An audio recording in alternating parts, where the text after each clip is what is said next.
De ces audits et de cette interview, on a identifié qu'on avait, par exemple, dans l'écosystème, des outils non connectés entre eux. Donc, ils utilisent le CRM Zoho, ils ont le logiciel Pronote pour le suivi des étudiants, des familles et éducatifs, et d'autres outils qu'ils utilisent dans la force de vente ou dans la communication qui n'étaient pas connectés. Ce qui génère un doublon de ressaisie en permanence. Parce que les données qu'ils ont dans Zoho sur les potentiels étudiants, après, il faut les intégrer dans Pronote.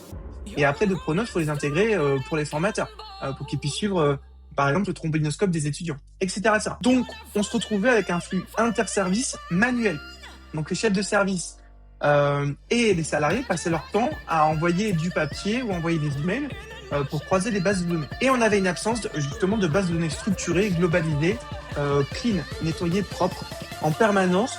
Donc, ça veut dire que dès qu'il y avait une modification sur, par exemple, l'adresse d'un étudiant, il fallait que tout soit modifié à la main.